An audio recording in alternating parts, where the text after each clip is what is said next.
Hello and welcome to Monkhouse on Mondays. It's going to be Tuesday, Wednesdays, Thursdays, Friday because of all the demand I've got, which is great. Wanted to welcome Simon from Tanita. So good morning, Simon. How are you today? Yeah, very well. Thank you, David. Thanks for the opportunity to talk. No, that's excellent. I was when we spoke on the phone, it was really interesting to see what you guys are up to. But for those who don't know, would you mind just giving us an overview of what you guys do? Yeah, sure. I guess Tanita, we're predominantly a health monitoring company. So we provide BIA technology to the fitness industry, medical industry, devices for home use. So we can, so basically individuals can assess their body composition from muscle mass, body fat, and other health indicators. So like I say, we do have a consumer range. I guess in the professional market, you may have seen our products in gyms and hospitals. Sometimes our technology is hidden inside other devices. So we have partners such as Technogym Wellness Cloud, the Body Track System, FitSense, CoreView, Pulse. There's lots of other partners that utilize our technology within their offering as well. But yeah, we're a family-run business. We're a Japanese company, 75 years old, and it's all about helping people live healthier lives. Okay, so I guess the whole, the Friday comment, 39 days ago, that we're all shutting down, the gyms are closing, we're done, and the sector responded really, really well, and there was almost an embracing of digital technology, and I place you in that digital technology. So what types of things have you seen operators doing in this lockdown period? Yeah, I think like you, I echo. I was really impressed of how quickly and how positively the industry reacted. We only had to click into social media and my own inbox that the day after lockdown, not just here but in other European territories as well, to see that the reaction was quick, and people wanted to make a difference to people's lives, although they weren't physically visiting a venue now. Yeah. So if I think, Technogym is one of our partners, and obviously one of the biggest fitness equipment suppliers out there. They went on a whole transformation within 20 days to make their platform more accessible for home use rather than the professional use, and tied the two really well. And we played a part in that as well, because obviously our metric system is embedded into their system. And you've seen just where I am here in Staffordshire, the local personal trainers, local clubs, small independents, reaching out via, whatever it might be, Zoom, GoTo, Skype even, and making sure that they're still actively talking to their clients, providing feedback, offering digital classes. And I guess one of the things directly with us is typically our equipment sits on the gym floor, or it sits in the nutritional clinic. But of course, we have this home use range. So some of the first questions we were getting, well, how do I still get this data available to my members, and also get it to me so I can feed back, so I can demonstrate that the exercises or the workouts we're doing at home or outside are getting results, and that I can still make an impact on people's lives. So I guess we've been able to help them with that transition by providing home use equipment. And educated on how they can embed that in their offering as well. So it's been pretty impressive, I have to say, across the board, how, like I say, from independents large, have just embedded the technology. I think it was happening anyway. Sure. I think I mentioned this on our discussion, the sort of exercise at home phenomenon, at home or outside or at work, was happening. And I think health clubs were starting, the larger guys was opening their eyes and say, well, how do we join the two together? But I think this has just really accelerated that movement, essentially. And it's been great to play a part in that. It's really interesting when you talk about operators wanting to be able to still see if what they were offering their members is having an impact while they do it at home, because we've all seen that the figures from Active License Sport England to show actually we got a bit of a spike up before the coronavirus, and my concern is that it's very difficult to collect this data if all we're doing, for example, is pushing people to another platform, say Les Mills on demand. How do we know people are doing stuff? What do we know they're doing? So really interesting that you're able to collate that home use activity and use that as part of participation rates, or actually seeing if it's making a difference. That's fascinating. Yeah, absolutely. I guess if the great thing about these digital platforms that do cross over both, MyZone is another one You know, and I was listening to a webinar that Dave Wright was in the other week, and obviously they saw a big dip in March when doors closed, the lights turned off. You saw a big drop in users. But I think actually last time, you know, the last check, he was back up to about 85% people utilizing and logging on and recording their MEPs. You know, Technogym, I think, have seen exactly the same.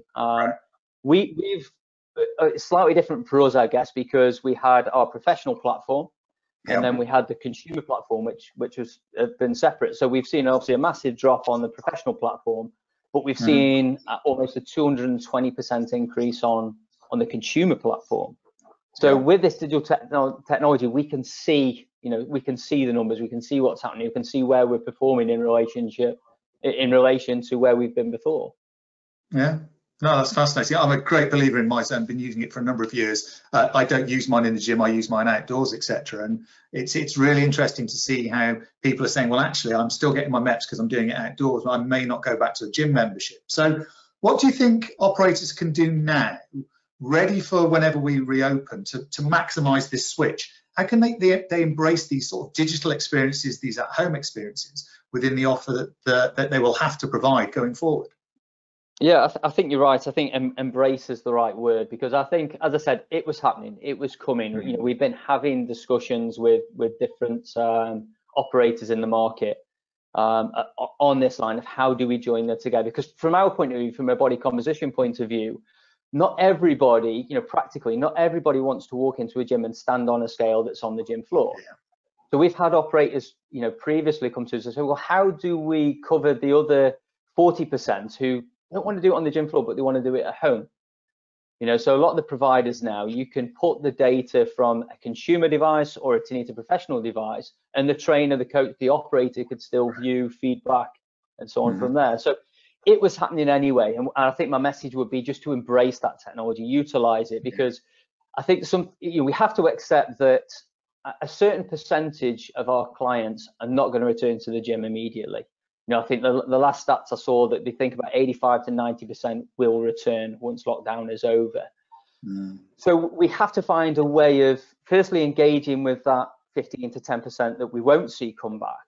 But I think more importantly, it does open the window, and it has opened the window to another group, another population set that we've not been communicating with before, that are not the you know, the regular gym goers. You know, and I'm not a regular gym goer, I'm a runner. You know, and I'm a cyclist, so I train outdoors a lot of the time. But maybe I still want to be tied to a brand who can give me feedback and guidance on those, you know, on my training, my exercise, my family health, and so on. So I think they've got to embrace technology, accept that, you know, not everyone is going to attend the gym, but you could still provide a great service in terms of feedback and guidance, and you know, the technology and the understanding that you have. You know, it is a great asset in terms of health of the nation, you know, and globally. So you just got to accept it. And I think the other thing to get people back is not only have we got to put in place great hygiene strategy, but we have to shout about it. You know, I had a conversation yesterday with a 74-year-old gentleman who was a regular goer at the gym. He rang our office. It came through to me. I can't access your scale in the gym anymore. How do I get the data? You know, I still want to check that I'm keeping active, I'm staying healthy, I'm keeping my, you know, my immune system in good check. And one of the comments he made to me is, I don't know if I've got the confidence to return.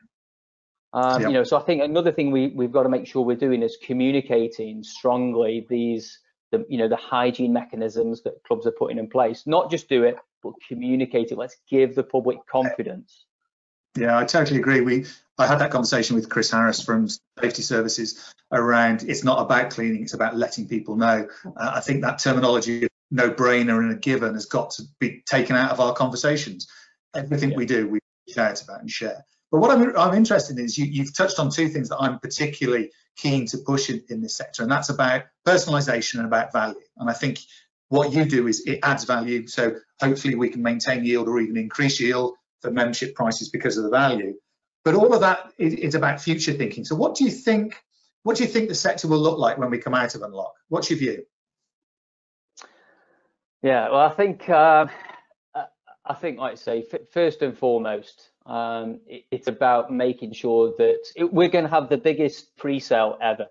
You know, when that lockdown releases, whether it be May, June, you know, we don't know. It's going to, you know, different across Europe, I guess. We've already seen some territories start to ease some of those lockdowns, and I think we just have to accept that we've got to utilize this technology, continue, you know, these digital aspects that we've been forced to use now, increase the engagement. I think personalization is a big thing for us, and you know, that's the number one factor we play in the gym is allowing coaches, trainers, health advisors, even clinicians in hospitals to personalize that experience. You know, and I guess what we've seen over the last couple of years is the consumer disruption, that everyone wants a personalized service. You know, the mobile technology allows you to get that, and the digital experience has increased. You know, and like I say, it's not just with, you know, the Generation X or the, you know, millennials and so on. It's across the board now. You know, as I said, that discussion I'm having with, you know, a 74-year-old gentleman who's absolutely engaged in Bluetooth digital technology and tracking. So I think we just have to make sure we continue to roll and push on this personalization that is happening right now, and utilizing this digital platform, the digital technology. We've seen people like My Wellness and ourselves accelerate. This technology is ready now. So let's educate and train now, you know, in preparation for when we roll out. We've been really lucky. One of the things that we've done is we've engaged with Simspa over this last couple of weeks. We've had this Tanita training academy that we've had going for around about 2 years now, educating gym owners, operators, PTs, coaches, how to utilize the technology, not only from a user point of view and personalization, but from a commercial point of view, in terms of retention, attracting new members, talking to new population groups, and so on. So, you know, I think that's something that we've got to continue. So one of the things we're doing is we're going to roll out this TTA free of charge over the next couple of weeks, just as part of us giving something back.